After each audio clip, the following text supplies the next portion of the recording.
Guitar Business Radio is the podcast for the business of guitar, where you'll always get no reviews, no demos, and no idle chatter.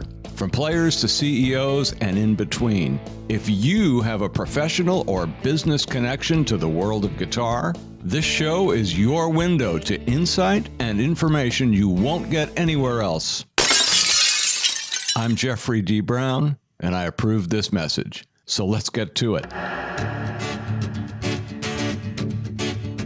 From Guitar Business Media, welcome to episode 31 of GBR, where today we'll be happy to offer you 0 reviews, 0 rundowns, not even a demo, and no minutes of idle chatter.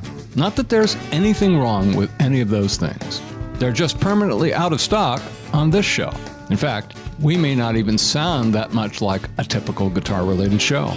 And that's okay, because we're not. We're different, and that's deliberate. We're talking about the business of guitar on GBR, and like we say in the intro, if you have a business or professional connection to the world of guitar, we're speaking to you. Do you run or manage a business? Do you work for a guitar-related business or organization? Do you play professionally, or do you just aspire to any of those things? If your answer is yes, this is your show. If not, maybe you're just interested in what we have to say here for any reason. You're welcome too. Thanks for joining us. And one of the reasons GBR continues its incremental audience growth is because of the high quality and in-depth scope of our interviews. Just look at the list. And our special guest on the show today is yet another example of that. Beth Marlis is our guest for the hour, and she's enjoyed an amazing career, starting as a guitar player, joining Musicians Institute in the mid-'80s as an instructor for 13 years, then head of the guitar program, GIT, for over 9 years, and ultimately moving up to Vice President of Industry and Community Relations, where she's been for the last decade or so. She's always very busy, loving what she does, and we'll cover a lot of ground in this interview, so stay tuned for that in just a few minutes. Now, once again, this episode is brought to you by Guitar PR. And just so you know, Guitar PR is a division of the same company that owns this show, Guitar Business Media. And frankly, we're just warming up the spot position for another sponsor to take over shortly. But in the meantime, this message is not for everybody. If you love guitar, but you're in the landscaping or grocery business, Guitar PR is not for you. But if you're a guitar-related business, organization, or professional, then Guitar PR provides affordable, structured PR news and marketing services to help you increase sales and grow your business. But what does that mean? Well, first of all, while much of our work is consulting in nature, what we're probably best known for is our structured press release platform that's designed for smaller companies who want to get their message out in a highly professional way through a credible third party and at an affordable and predictable cost. It's that simple. Now, our popular concierge primary release packages, CPR for short, well, they offer a unique 10-step process, which originally had 2 more steps, but there was some confusion with that, so we just compressed it to 10. But it's a very comprehensive sequence that really gets the job done. And even if you think you have no news, we can probably find it for you. But you can get all the details on the website at guitarpr.com. That's Guitar PR, PR news and marketing for the guitar universe. You know, somebody remarked to me the other day with seeming astonishment that we had just released episode 30. She said, I can't believe it's been that many. And I don't know whether or not her shock was from not thinking it had a chance of being successful in the first place, or from just not paying attention, meaning she didn't really care one way or another.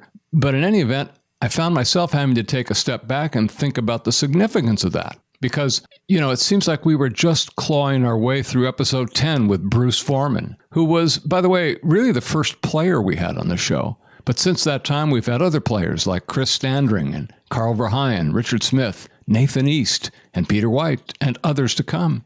Or episode 8 with Richard Hoover, CEO of Santa Cruz Guitar Company, and then other CEOs like Tom Bedell of Breedlove and Bedell Guitars, Mike Robinson of Eastwood Guitars, David Kalt of Reverb.com, Steve Wark of All Parts, and Howard Paul of Benedetto Guitars, who's both a player and a CEO.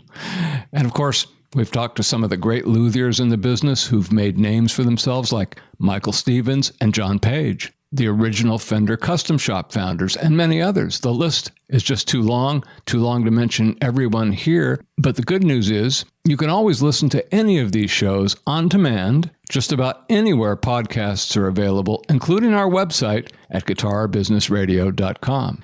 And believe me, it does not escape me that we are here today with episode 31, not just because I wanted to do this. We're here because you've wanted to listen. It's your interest and support that fuels this effort every single week, rain or shine. But we take nothing for granted. Your input and comments help make this a better show. So please continue to stay in touch. And while we're waiting to hear from you, here's something completely different. Well, Beth Marlis has been part of Musicians Institute in Hollywood for over 31 years. She started as a guitar student, became an instructor, rose to head of the guitar program, and then assumed her current position of vice president.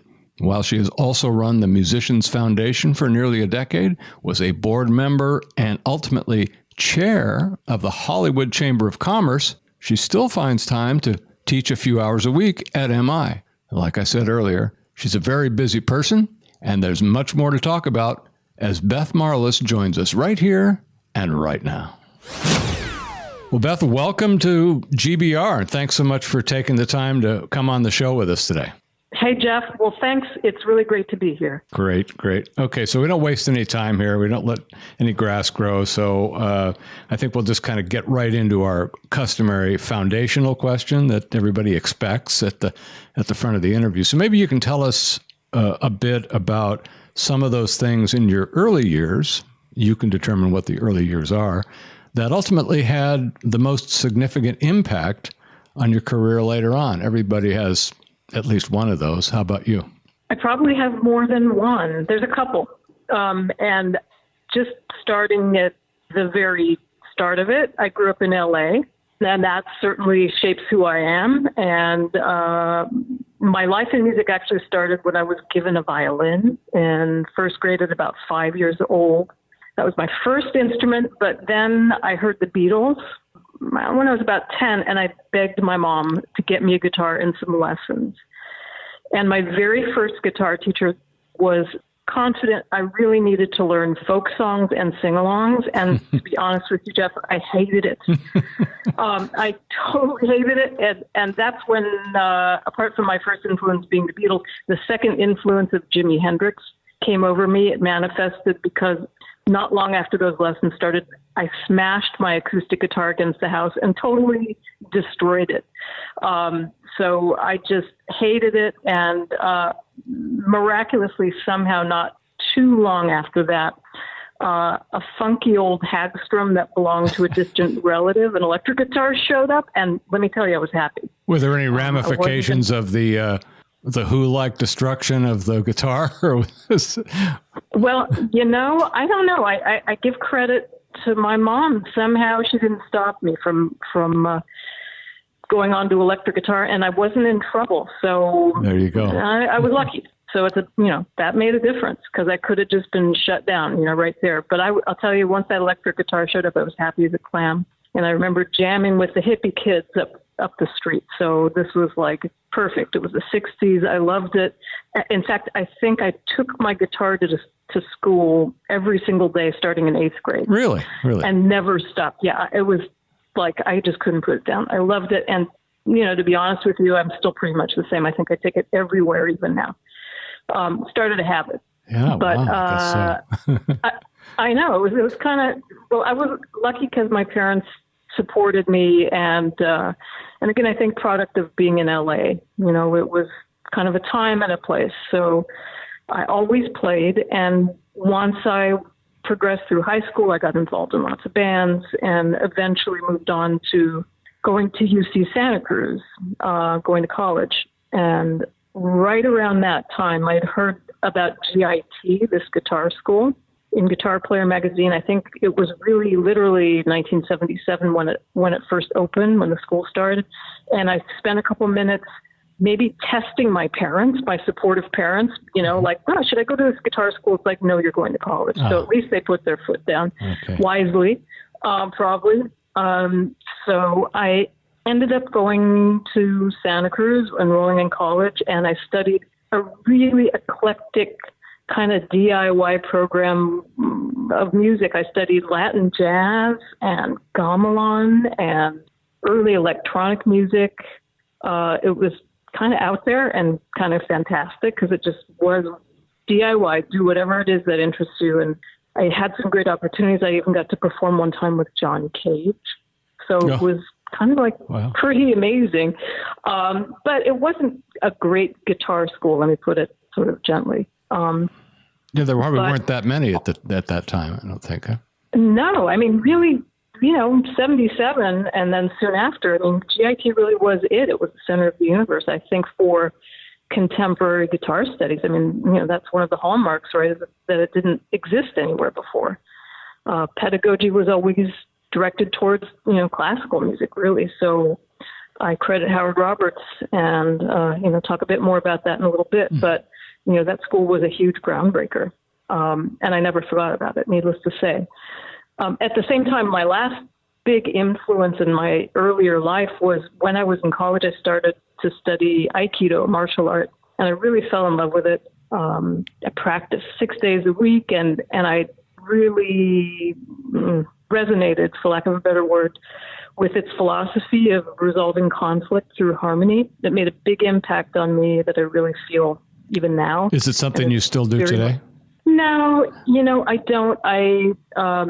I was fortunate to have taught it for many years. I practiced it probably, 18 or 20 years. I retired my second degree black belt about 20 years ago, but I do still feel it. It's like it's in my DNA very much. I would imagine so. It is so much, it's analogous in many ways to music to me. It is that sort of basis of harmony and improv in a certain way too. So that was a huge influence on my life. So that kind of takes me up, through the 80s and just up to the time where, I was thinking about my guitar a little bit more. And so you ended up coming to what was then, I guess, Musicians Institute, or it was starting to be called that. It was still GIT in about the mid 80s.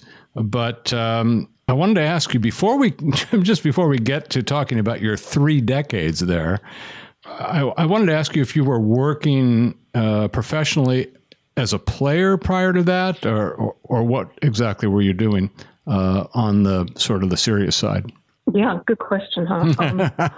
I guess I have this habit of wearing a lot of hats. I mean, when I was a college student, my day gig was also being a letter carrier for the Postal Service, and I also played in various bands and did an indie album. And then right after I finished college, I did a little bit of national touring, playing festivals, specifically with the Robin Flower Band, playing the style of music called New Acoustic Music at that time, kind of like David Grisman. So it was bluegrass and jazz, and I was actually playing a Martin guitar at that point in time. And I really love it, and it was really interesting stuff. But all the while I was doing it, I was playing in front of thousands of people sometimes. I felt like a faker, that my guitar skills just had so many gaps. I really didn't know the fretboard. I didn't have a huge vocabulary, even a medium vocabulary, maybe even just not even a small one. I don't know.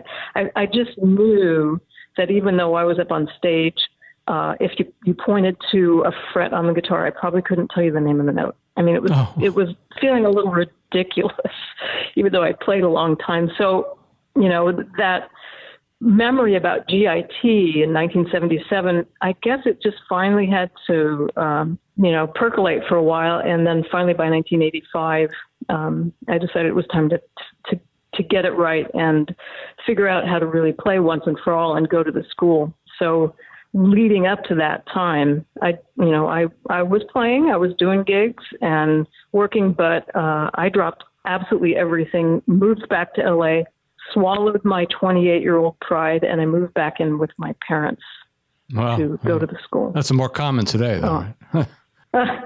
All I knew is it was I was a little older than the average student, and I really wanted to be a session player, which was sort of a crazy idea at that time because that was a career path that was rapidly drying up. But I practiced 6 hours a day, and I was totally inspired. I mean, in those days, that was 85, 86, I was surrounded every day by the greatest guitar players imaginable. I mean, Howard Roberts and Tommy Tedesco and Joe Pass and Larry Carlton. Of course.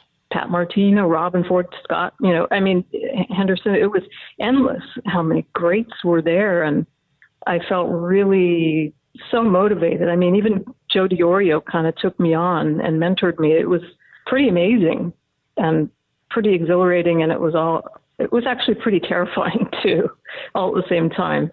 But after that, my life was never the same. I mean, I never looked back. Being a student there, I couldn't believe how much my playing grew, 1,000 times. I got everything really that I wanted, and I learned how to learn guitar for the rest of my life. And that was really sort of the tool of tools that I came away with. So you tell us a little bit about how you became an instructor there. You were, and I guess, as I understand it, probably around 1987 or so. And you did that for a lot of years. So I want to hear about that. And then ultimately you stepped up into a leadership role some years down the road. So I'd like to hear about kind of how that transpired. And then as we go a little further into it, what kind of accomplishments occurred for you in that period that you're most proud of, and what out of those led to this new role that you would assume later on. So it's a big question, and I put a lot of words into it to make it more difficult. So yeah, thanks for that, Jeff. That was really big. Man, I'll do my best. I not long after I graduated, actually. I was a snob. I'm not going to deny it, sort of a jazz snob. But I was hired to tour for several months as a sideman with, believe it or not, I could make you wait for it, but you'll never guess, with Helen Reddy, which is about 1 million miles away from what I would normally like to do. But it was a good experience. And she even got me to singing, which you have to pay me a lot to sing. But right after graduating and doing that gig, I got hired pretty part-time in the beginning as a teacher at GIT in 1987, and the school was growing.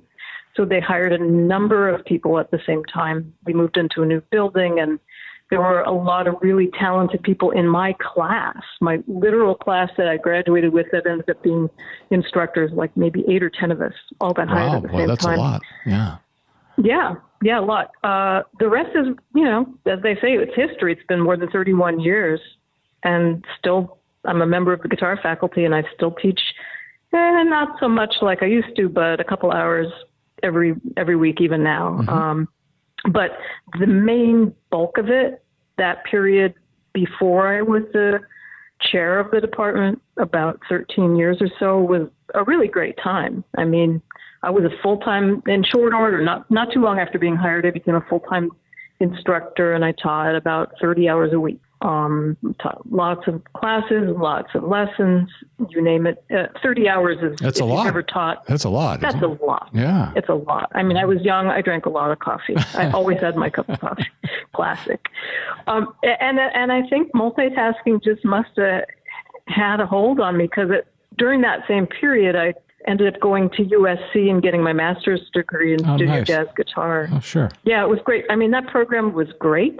I know you've interviewed Richard Smith before. Yeah, he was down there. Was he there at that time? Yeah. I think he was. Yeah, he was there. He was there pretty early. I'm trying to remember the dates now.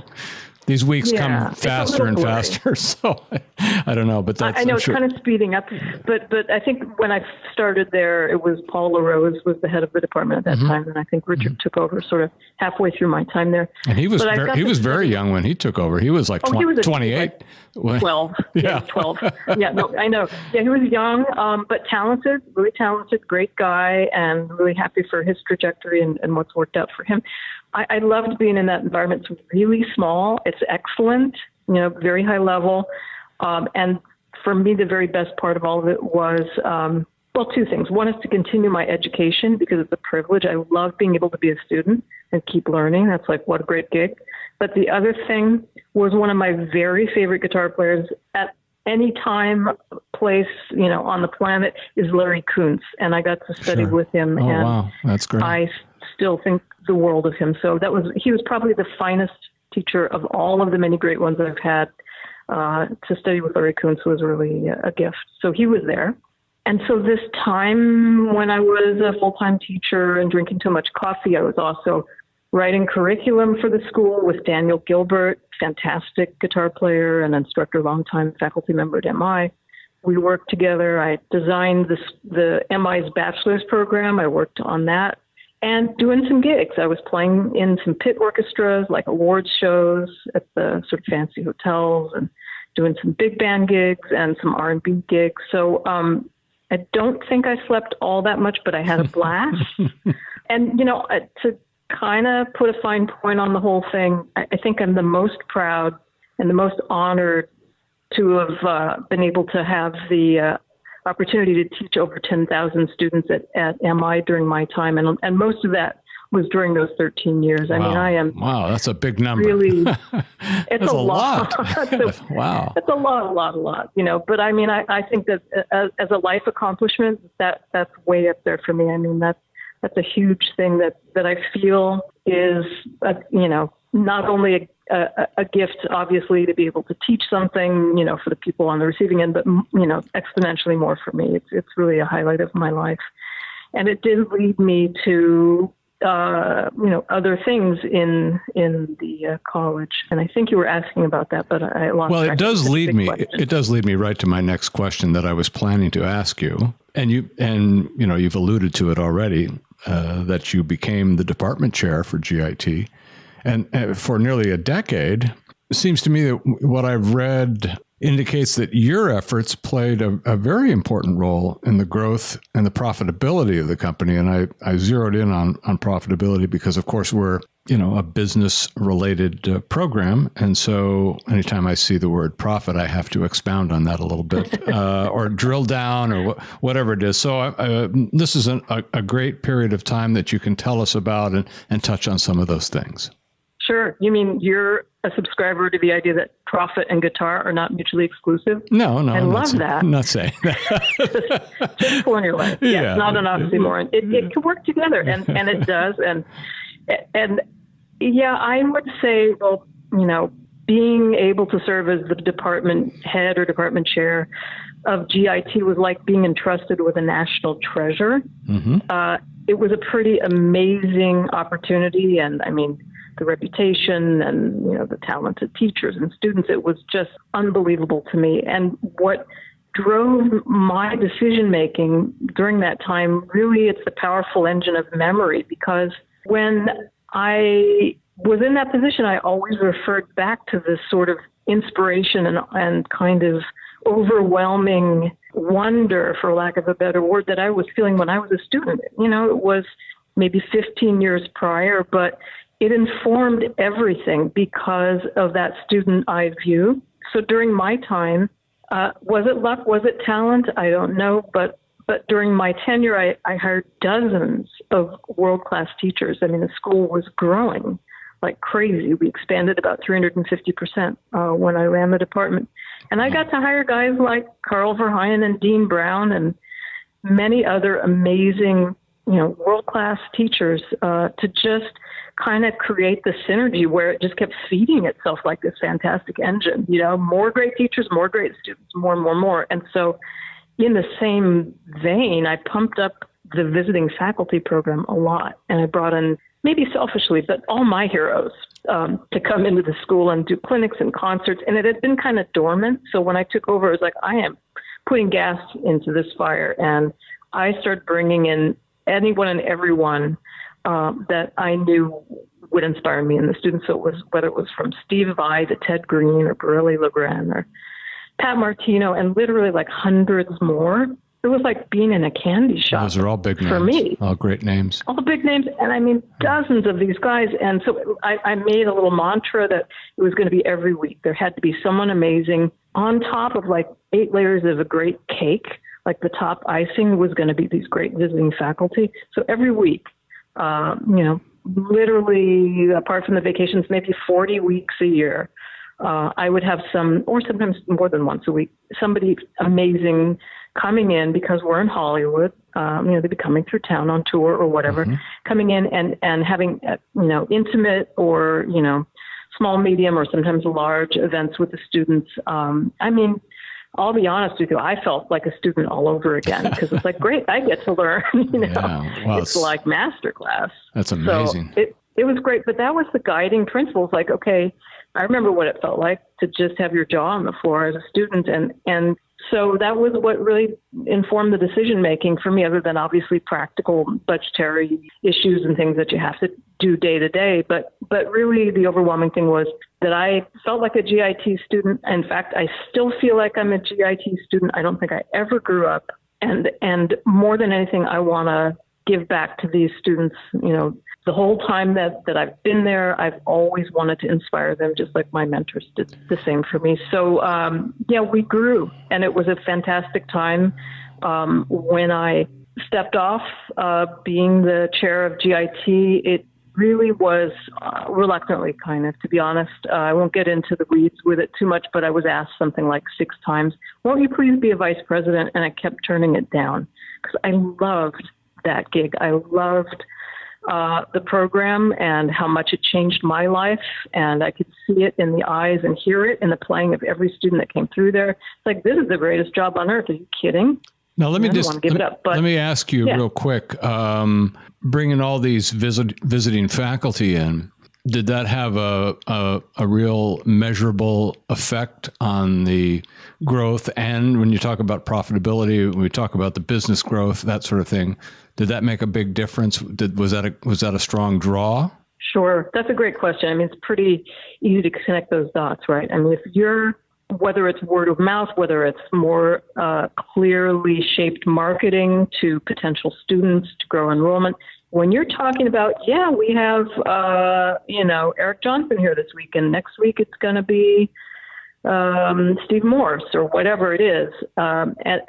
Believe me, it creates a huge amount of excitement, and I have no doubt that visiting artist program really enhanced the growth of the program. No question about it. So it really was did I abuse this term earlier, synergistic kind of thing. It was the right recipe for sure. So it sounds to me like that when you talked about them asking you to accept some kind of a promotion or talk about becoming a VP, they must have been seeing that you were, I don't know if I want to say a profit center, but it's an old business term. Yeah. But No, you're right. No, in fact, we even the early days of the school, to be honest, it was really like, when Howard Roberts and Tommy Tedesco and Pat Hicks in the early days and all of our early instructors, when it started, it was like a labor of love. It was creative. It came out of the studios of Paramount and the Wrecking Crew. I don't know if you know the history of the school, but that's legendary. Our DNA comes right out of the Wrecking Crew. And so these guys had amazing knowledge, and they were not too hip on things like bureaucracy, like maybe dotting every I and T, not thinking about profit centers. Yeah. They didn't want to go out of business, but at the end of the day, I think it was a long, slow climb, but we eventually went from, for lack of a better word, mom and pop land in the beginning to really being a viable, accredited, full college. Nowadays we just, in fact, got approved to give master's degrees. It's a long ride from that's tremendous. Early. Yeah, that's a big step. I don't think they would have ever dreamed it. And so along the way, part of that was for all of us. And even when I was starting around there in the 80s, it was still like, I don't even think we had grades. Maybe we did. I guess we did. But, it went very much along the line of, understanding how to run it as a real professionalized business. And sometimes that was like pulling teeth, in the earlier years. But all that being said, GIT, the guitar program at the college, historically, and I'm not sure, I think even to this day, is still the largest program. I could give you the whole litany of everything that we teach, or just encourage people to go to mi.edu and check it out. But the guitar program has always perennially been the most popular. And I won't deny that when they saw that, it increased 350% during those 9.5 years, yes, they said, yeah, hey, let's make you president. Let's make you vice president. Let's make you, grand poobah of something. I don't know what. I mean, I'm just making fun of it. But I really resisted because I had my heart in it all the way. I mean, it was on my sleeve. I loved it. But I also had the wherewithal to recognize, okay, you know what? Two things. My time to hand over the wheel to someone else is now. I should do it. Number one, give someone else a chance.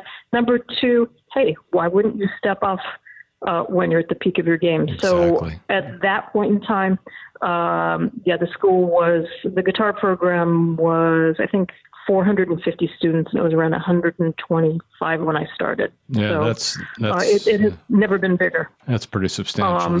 The resistance stopped. Your resistance gave way to. I woke up. To taking that on, and you've been basically in that level for a decade now or so, or is that how long it's been? Man. Yeah. Time flies. Yeah. I mean, that's the moral of this whole story, isn't it? The grass grows. That's where we started when you were talking about not letting the grass grow. It does, and in good ways. I mean, I finally wised up and I said yes to being a vice president. Eventually, it took like a couple months.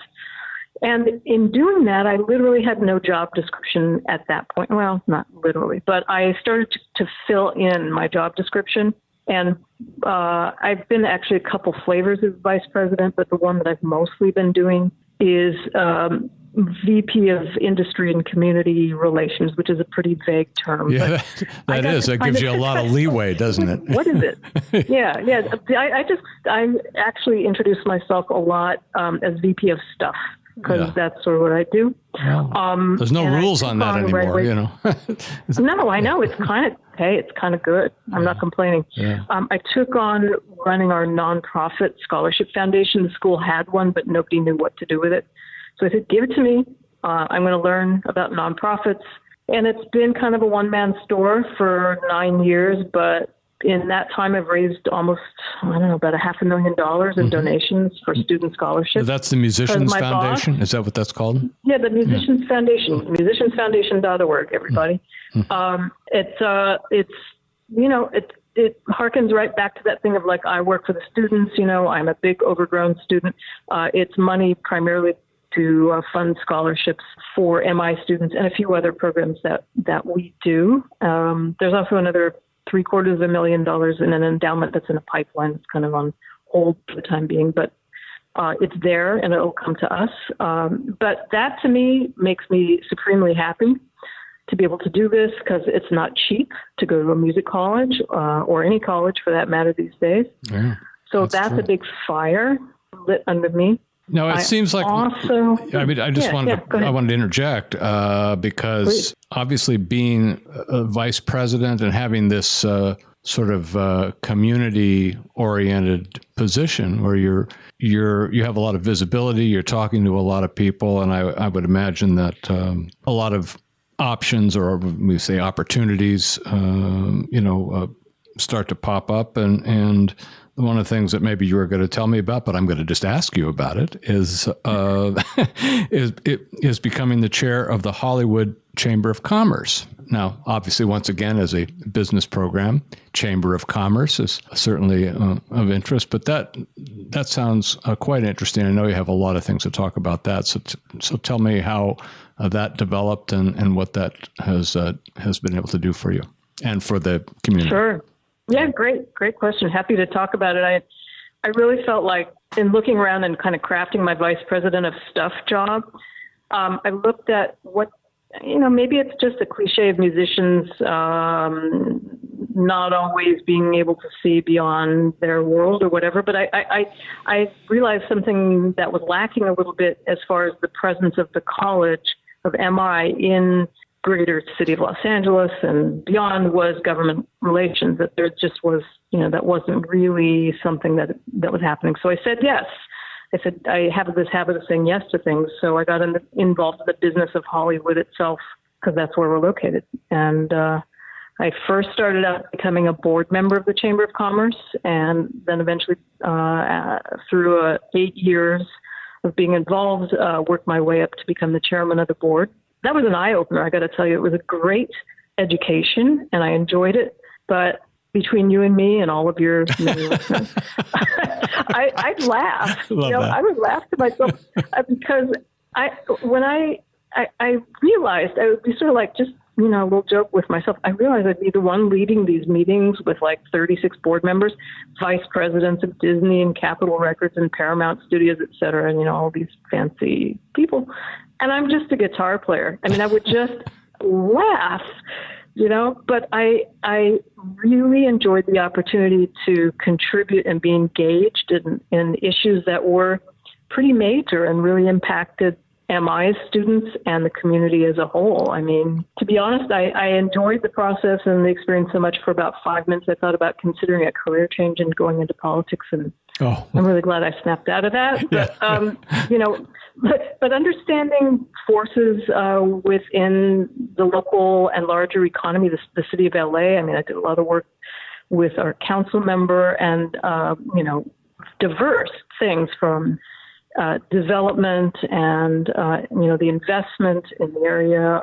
Hollywood's going through a particular renaissance right now, billions of dollars of investment going on, and, to the other extreme of homelessness and mobility and how all these things are intertwined and how it affects every business and our own business. And it really drilled into me how important, wherever anyone's located, if they have the wherewithal and a bit of time they can spare to step, into their local, whether it's a Chamber of Commerce or city council or whatever associations are available, and really civically engage, I think that the payoff is well worth it. It's something, again, I don't think typically musicians think of, but I think business people do. And a Chamber of Commerce, of course, is nothing more than a great collection of business. And I found it to be tremendously valuable, and I'm almost sort of sorry now I'm emeritus because I wish I could do it all again. I really, on the other side of it, on the sort of philosophical end of it, I just want to do the most good that I can. And at the end of the day, I'm probably just a perfect case study of, you never know where the guitar might take you, because That's right. That's right. I just, I want to connect, as many people, network as much as possible, and find ways, in a very business-oriented sort of frame. I want us to grow our college. I want us to be a strong part of the community. I want us to be an asset to the community. I want people to know what we do, and also that we can donate the services of our students as volunteers, and all the traditional things that you would think of in a college. That those are important things specific to music education and at higher level music education. But you can size it down, scale it down to whatever it is in whatever orbit in the industry you're in. And I think if you think about it not too hard, you would find value in being involved in your community, one way or the other, as well as I could say nonprofits sort of fit that shoe as well. Well, it's the bigger question of sort of being in service. I think that's an important part of what a lot of us should be doing in whatever capacity we can. There's a lot to be gained from it, and in many ways to do it. It takes many, many forms, and it's obviously been very clearly demonstrated by your path. I want to honestly touch on a subject that I think really should be of interest to most, that doesn't seem to be talked about as much as it should. So I guess I'm just going to dive into it. The fact is that demographics of listeners to this show, I imagine, just from what I can see and glean anecdotally and in what ways we can measure it, I think it's about 95% male. And it may be more than that, but I'm just sort of picking a number to illustrate what it is. I kind of think to myself, well, I hope that changes over time. But I think the perception is that is what the guitar business looks like anyway. And I know it's a generalization, but It's a topic that I'd like to get into, and I'd like to get your thoughts on this and how you see it changing, if in fact you see it changing. Great question. Actually, just did me a big favor, because I think it's perfect that 95% of your audience is men. Because you know why? You guys out there are just the ones that I think I want to talk to. Because I want to talk about how important I believe, and I think I'm not alone in this, how important it is that the music industry does look like the rest of the world. I mean, I want to encourage you guys, and obviously, I've known lots of people in the industry, and I've, been in situations where I've been the boss of 50 guys when I was the head of GIT. It's them and me. And, I usually forgot about it. I didn't always think about gender because it was like, who cares? It's the distraction. We're here to do work or, do something great. But there are moments like now where I think it's important to share and give encouragement to, I'm going to use that term again, you guys, to open up the doors of opportunity to more women. I mean, I'm serious. I really think there's been some good work, but I really want to see much more. And I think that whatever orbit of the guitar industry that you're in, travel as a businessman or musician or whatever, please do me a favor and hire a woman next time. Take my words to heart. And if you're not doing this already, if you've never done it, I encourage you to get in this game. Get in the game, because if you think purely in terms of profit motive and how the industry can grow, it's a benefit to every sector of our industry. If we keep this moving forward and adding more voices and more diversity, more new ideas, at the end of the day, I am a firm believer that it translates into bigger markets.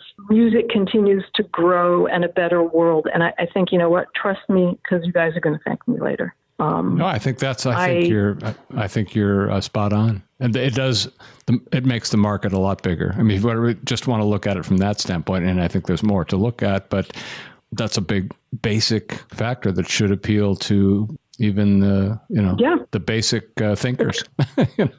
It's kind of a slam dunk, but it takes, I think maybe it takes just being reminded. So that's why I said I think you're doing me a favor, because I'm going to remind. It's like, hey, you guys, because, somebody did that for me.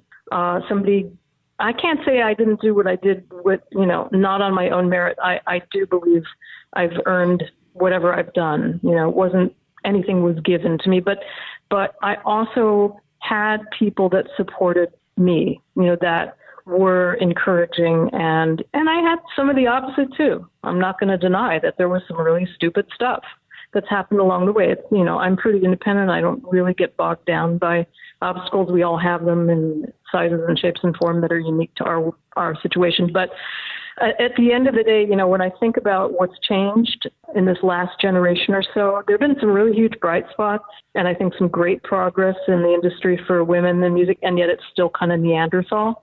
We're still behind other industries, and I'm confident, this is after many years of evolution on this whole thing, I'm pretty confident that we're going to keep on making progress on this. It's going to keep on expanding, and it's going to be a benefit, like, we were just talking about. At the end of the day, we're all going to benefit from it. I just wish it was moving faster. That's sort of my only caveat. It's like, can we get going, you guys? But yeah, that's sort of where I am. I've been asked this 1,000 times, what's it like to be a female guitar player, or the first female department chair at MI, or the first vice president at MI that was a woman, or yada, yada, yada. And I think you'll hear many women who are far more successful than I give you some similar sort of response, like, I didn't have time to think about it. Yeah, that's the reality. That's it, right? Yeah. So, I mean, it's a very interesting topic at this time and at all times, I suppose. But I just would want that to be sort of a nugget for people to walk away with, is just when the opportunity knocks and you have the chance to give someone a leg up, or whether it's even an internship or it's something, hire them for a gig, give it a shot. Give it a try. And I think, like I said, you're going to not just thank me, you're going to thank yourself.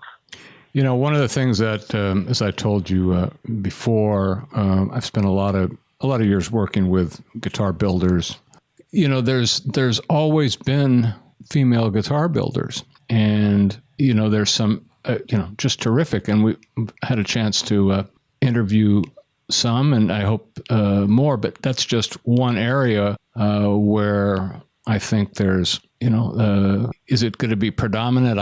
I don't think so. I don't know, but it's great to see, and the opportunity for those people to shine. Everybody should have that opportunity, and we've certainly tried to do that here. But I've been amazed at some of the work that I've seen, and I continue to see, and it's very encouraging. Great. Well, I'm glad. And so I think that's the thing. We all ultimately, when we see somebody, female luthier or any other part of the spectrum of the industry, really succeeding, unless you're just sort of a creep, it kind of makes you feel good. At the end of the day, it's like, cool, that's great, man. Win the Mazer or whatever, someone's a great builder, a great player. Jennifer Batten's playing with Michael Jackson. Wow.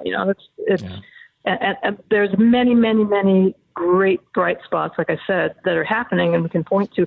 I'd like to see more. And just one last little thing on this. When I was teaching a lot in GIT and interacting with so many, many, many students, the guys, because again, the student body was maybe 95% male, just like your audience, they'd ask me, they'd say, how come it's like this? It's so weird. It's like, why aren't there more female students? We want more. Not just because they want to date them. I mean, there's certainly an element of that, but it's also like this is kind of a weird world, Maybe it's not so cool. And so, every NAMM show I've ever been to or whatever, it's pretty, the percentages are not so fantastic as far as parity and, a good mix. But I think it's, like I said, I'm seeing good news. I'm seeing good things. I think it's changing, and it's just kind of remembering. Well, it's a lot of it is incremental, and sometimes we don't, we get impatient with lots of things in life, but most of the good stuff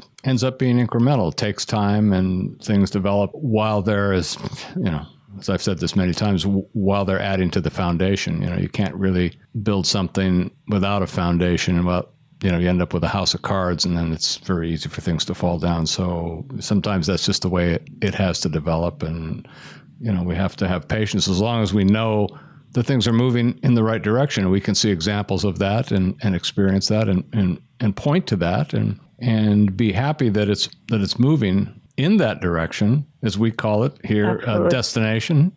I talk a lot about destinations and staying focused on that, but always keeping all your options open on how you're going to get there, because it can happen a lot of different ways.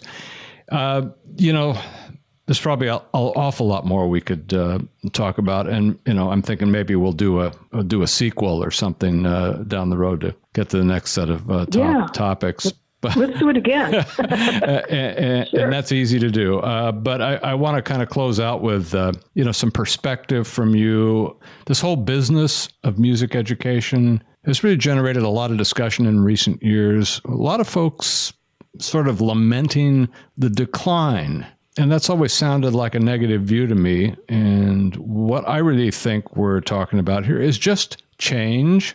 I mean, I might get some pushback on that, but I think it's just change. And so with your long experience, I want to ask you how you would characterize what's happened over the recent decades in music education. And is it changing for the better or changing for the worse, or what? All right, crystal ball. I agree with you. It's just change. And I think if you assign a negative or purely negative, purely positive attribution to this stuff, you're falling into a little bit of a trap, because everything I'm not saying anything that everyone who's listening to this doesn't already know very well. Everything else, including music education and everything you see, we're all on a wild ride of evolution, right? Because of technology. Mm-hmm. That's so obvious. I don't even need to say it. And if we drill into the world of music education, I'll just quote sort of a personal experience of it. There's hardly a day or at least a week that goes by where I don't see both the positive and the negative ends of the spectrum as far as the results of how technology has changed how people learn and gain skills to make music. I'm not going to be talking specifically about just spending your life on GarageBand. I'm just going to be about guitar playing, okay? And I think what I see is, and we all have seen this unless you don't use Facebook or YouTube, is we're all seeing young players that come up that have ridiculously great skills. I mean, they have incredible digital tools that we didn't have, and you see the results. Like, some of them are just crazily virtuosic at a really young age. I mean, I think we've all shared or seen these videos like, man, you see that like 4-year-old that sounds like Mozart, or, you know what I mean? It's just like crazy. And, you know, they're not fully developed. Obviously, they don't have a spectrum, you know, probably beyond their 1 or 2 things they do. I don't know, because it's just pretty edited. But, yeah, it's jaw-dropping what you see, because I think of the benefit of having access digitally to all this huge trove of human knowledge and musical knowledge that's accumulated and now is like shared in 1 second. So I think it's like, wow, that's amazing how fast, and things, you know, move fast now, how quickly young players are getting skills and chops and abilities that I don't think were happening before, that I could see. I mean, honestly, I'm kind of rooting for these kids, because I hope in a few years, maybe they'll resurface again with more miles under their fingers, and, you know, they'll be like more fully fledged musicians. And, you know, to be honest, I think I've seen a couple of them start to show up and enroll at MI. So that's one thing that I think is really positive, even though, you know, you could flip it on its head and say, oh yeah, but they're just robots, you know, they're just mimics, and, you know, and that's not real music, or whatever. I think it's a foot in the door. It's that house of cards you were talking about. The house of cards doesn't have a door, and it's like, let's hold that door of opportunity open. However you want to get in, cool. And that applies to young players as well as we were talking about women in the industry. It's like, hold the door open, don't poo-poo it. I used to be more of a curmudgeon. It's like, oh no, this is not good, you know, blah, blah, blah. It's killing school. I feel that I've moved far past that. I'm really old school in the sense that I think there's no substitute for real world experience, having great teachers around you, great players, a tribe around you. But I think that we have to look at it in a realistic kind of way, because I think these digital assets that people have access to can be augmented, you know, very much, and support going to a music school, and that the experience of going to a music school is not replaceable. It's unique unto itself. I mean, you have to get out of your bedroom if you want to see the world. So I like that people are using every tool in the box. Why wouldn't you? If you were 12, of course you would. Of course you'd beef up your chops and get licks online. And, you know, I would just encourage you to get a great teacher, and hopefully several, and enroll in a school and network and perform with real people, you know, have real musicians that you interact with. I think that's the recipe that's working, you know, in my mind, for the modern age. So I don't really have that gloom and doom sort of view of it. Maybe there's a correction in some respects. You know, schools, as I mentioned earlier, are not inexpensive. People want to get stuff for free, and that's hard, and that's a whole music industry and streaming and all, you know, a very deep philosophical conversation we could have on a 4th installment of this interview. Yeah. But you know, one thread leads to another, man. It's complicated, isn't it? And so I really think if you want to be successful as a musician, as a guitar player, we know relationships are important. We know networking is important. We know skills are important. It's like many legs of the stool. You need them all to really do well. And hopefully you'll surround yourself with creative people and friends and mentors that support you and see the greatness in you, and don't want to thwart you. I think it's really important that you have the right environment. And to me, you know, that's been being a part of the greatest guitar school in the world. I mean, I wouldn't trade it for anything. It's been an amazing opportunity to be, and where I think it's like this bullseye of a target. So that's why I'm busy raising money for scholarships, because I want people to have, you know, the opportunity to have that, whether it's MI or, you know, wherever in the world, you know, someone can do it. I don't have a gloom and doom scenario about it at all. I'm encouraged, but I do think that we're living through this, like I said before, kind of wild ride. It's like, who knows? Yeah. You know, how it plays out. But there are a lot of survivors. A lot of companies are doing well. There's some companies related to Musicians Institute that are guitar manufacturers, and I'm seeing some pretty nice numbers on their profit margin right now. It's kind of like, whoa, you recovered. And people are buying guitars, people are playing guitars, so it's changed. Like I think the false alarm of the guitar was dead a year ago or whenever that was, that there was all the hubbub about the big article and some other stuff that has kind of been debunked at this point. Yeah. And that's a good thing. I think you're absolutely right.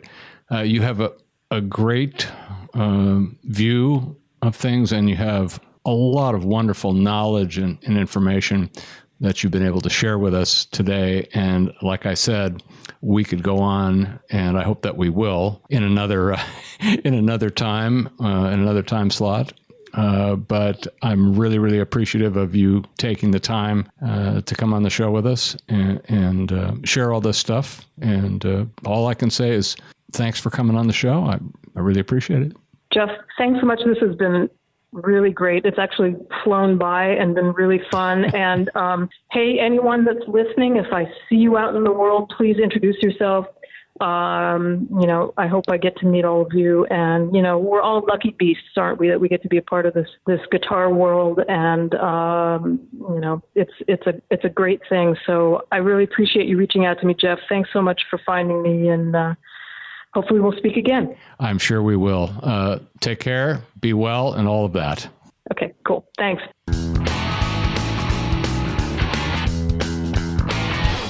Well, here we are at the back of the show again, where if you made it this far, you're probably willing to gamble on unpredictable topics and discussion that you might not expect on a guitar-related show. But like I said in the front of the show, we're different. So what did you think of the interview with Beth Marlis? I'm interested, and you can comment on the official episode page on our website or on Facebook or Twitter at Guitar Business, or email me directly from the contact page on our website. Or if you have none of those capabilities, you can always resort to calling us at 888-777-2404 and press 2 for the GBR hotline. Now I'm going to tell you what I thought of the interview. I thought it was terrific in a lot of ways. A few random things. I was kind of blown away when she said she had taught 10,000 guitar students. Now, I don't really have a frame of reference on this at all, but I would just ask you this. How many people can say that? I mean, I'm thinking not many. And that's something that she's really proud of, and justifiably so. In any frame of reference, that's a major accomplishment. That has to feel good that you've touched that many lives in a positive way. I think another standout moment is that she clearly had a very significant impact on the growth and success of the business that she's been involved with for so many years. Anytime you can clearly connect the cause and effect dots like that, it's worth recognizing. And again, it's hard not to feel good about that sort of thing. And it seems to me there's been quite a lot of that in the career of Beth Marlis. Now, I don't know anyone who's lived a life that is a straight line up or down. It's usually anything but that. But as I've said in earlier episodes, for me, the sustainable long-term good in our lives typically comes about in a gradual, sequential, and cumulative way, as I learned from a good friend many years ago. And the operative word I want to focus on here is cumulative. Cumulative, it's easy for me to say, because when we get to a certain point in life where we can look at the bigger, broader picture of what we've accomplished, regardless of the dips and bumps along the way, it's pretty empowering in many ways. Of course, what we ultimately do with that power says a lot, but more and more, the manifestation of that empowerment is to be in service. And I know that's a general term, but I think most people know what it is when they see it, or more importantly, when they do it. So once again, I think there's a lot of good lessons to come from today's interview. I know I always get a lot out of these because, of course, I'm looking for the lessons so I can write about them and talk about them here. And I actually think there's sort of a secondary lesson here about listening to learn. I think so often we're listening to others, but the words are just flowing right past us. This exercise forces me to listen in a different way. And the result is that I get so much more out of the conversation. I hadn't thought about that too much until now, but I don't know. Maybe it's something we all ought to think about. And while you're doing that, stay positive, stay focused on the destination, and as always, keep all the options open on how you're going to get there. Thanks for listening. and I'll see you on episode 32.